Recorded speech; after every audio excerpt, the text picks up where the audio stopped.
Most people think that drawing is actually about talent. They think some people are artistic, some people aren't, and that's the end of it. But that's not really what's happening at all. Drawing doesn't only train the hand, it trains perception.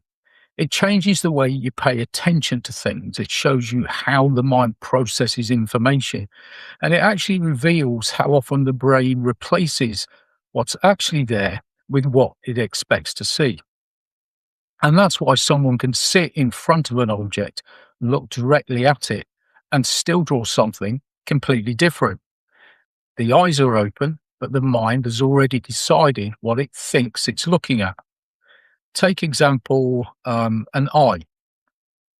Ask someone to draw an eye from memory, and they'll often draw an almond shape with a circle inside it.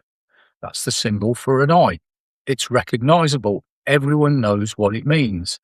But if you look at a real eye closely, it's much more complex.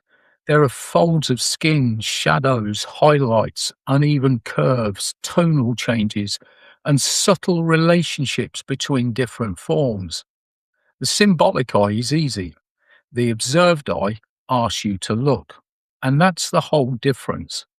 Most of the time, the brain wants efficiency. It doesn't want to analyze every edge, every shadow, every proportion, and every relationship. It wants to recognize quickly and move on. Well, that's useful in daily life. You don't want to stop in front of every chair and study it for 5 minutes. You see chair, and that's enough. You sit on it. But when you draw, that same efficiency just gets in the way. You sit down to draw the chair, and the brain says, I know what a chair is. 4 legs, seat, and a back. Then you draw the idea of a chair rather than the chair in front of you. This is why beginners often feel so frustrated. They think the problem is a lack of talent, but often the real issue is that the brain is drawing from recognition instead of observation. And this is also why drawing can change the way your brain processes information. I don't mean that every sketch magically rewires your brain overnight. I mean that drawing trains attention, perception, visual memory, spatial judgment, and awareness. When you draw observationally, you have to slow down. You have to ask, where is the edge? How long is the angle? What shape is the space between these two forms? Where does the shadow begin? That kind of looking is very different from ordinary recognition. It moves you from assumption into observation. Now, Betty Edwards made this famous in Drawing on the Right Side of the Brain. The old right brain and left brain language needs to be handled carefully now because the brain is much more complex than that simple split. But the practical insights still really matter. People can learn to draw better when they learn to see differently. And that's the really important point. Drawing is not just a mysterious artistic gift. It's actually a trainable perceptual skill. You can train yourself to see edges. You can train yourself to see negative space. You can train yourself to see proportion, tone, light, shadow, and relationships. And once that happens, the hand has better information to work with. The hand can only draw what perception gives it. If your perception gives the hand a symbol, well, the hand's going to draw a symbol. If your perception gives the hand a more accurate relationship between shapes, edges, and spaces, then the drawing changes. And this is why drawing is such a useful awareness practice. When you meditate, you might focus on the breath, the body, sound, sensation, or the movement of your thoughts. You notice when attention wanders, and then you return. Drawing works in a very similar way, but through the visual field. You look at the object, and your mind wanders. You assume, you rush, you draw what you think should be there, then the page shows what happened. And that's one of the great things about drawing. You get feedback. If you're not really looking, the drawing usually shows it. If you rush, the drawing shows that. If you assume, the drawing shows that too. If you look carefully, compare, correct, and return, the drawing starts to reflect that deeper quality of attention. So drawing becomes attention made visible. This can be especially useful for people who struggle with seated meditation. Some people find it really difficult to sit still and watch the breath. Drawing gives attention a task. It keeps the mind engaged while still requiring presence. You're not trying to empty your mind. You're asking your mind to observe accurately. Look, compare, move, correct, look again. That simple loop trains something really powerful. There's also a memory side to this. Cognitive psychology has explored what researchers often call the drawing effect. The basic idea is that drawing can support memory because it engages several types of processing at once. If you write the word apple, you're mainly using language. If you draw an apple, you have to understand what an apple is, visualize it, simplify it, organize its shape, move your hand and create a mark on the page. And that brings in meaning, visual form, spatial structure, and physical movement. This doesn't mean drawing improves memory in every situation, but in many situations, drawing gives the brain more ways to organize and encode information. That's why diagrams, sketches, maps, and visual notes can be so powerful.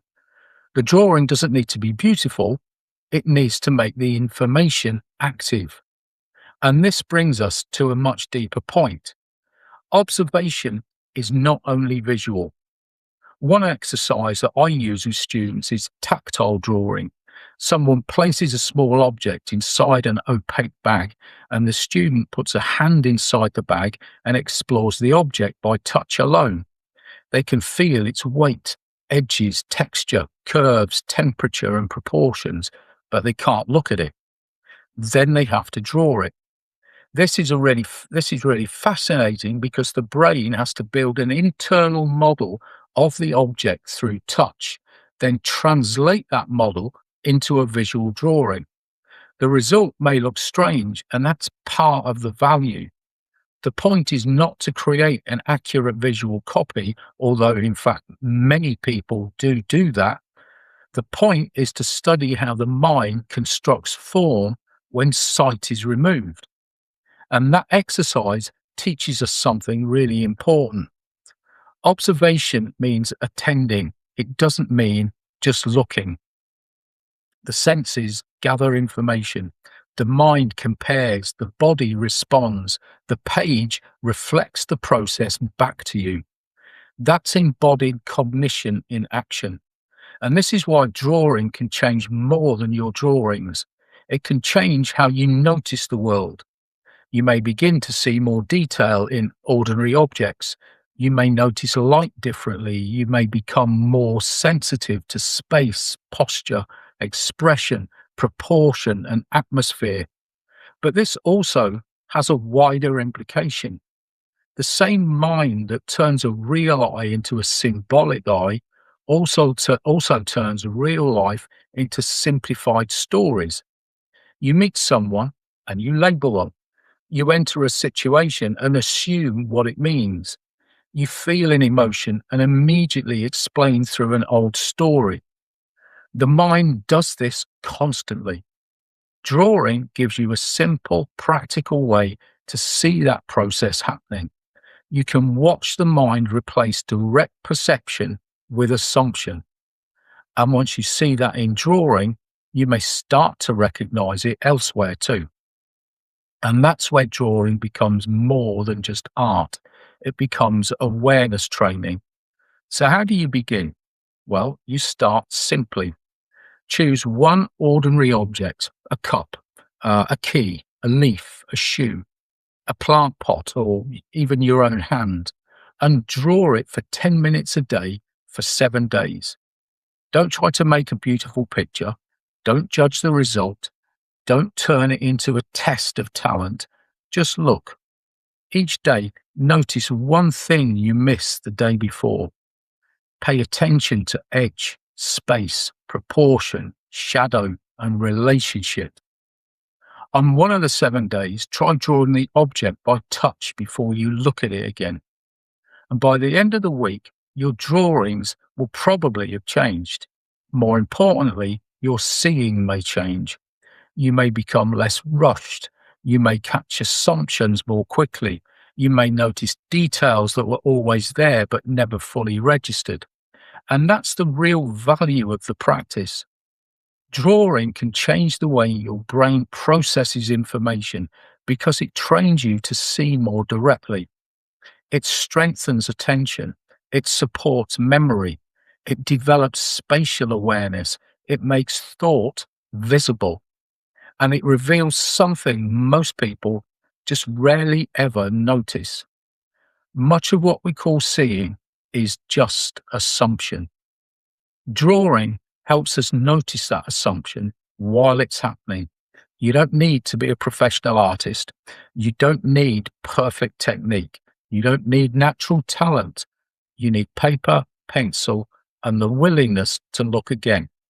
And that's where drawing becomes more than art. It becomes a practical way to train awareness, perception, and the mind itself.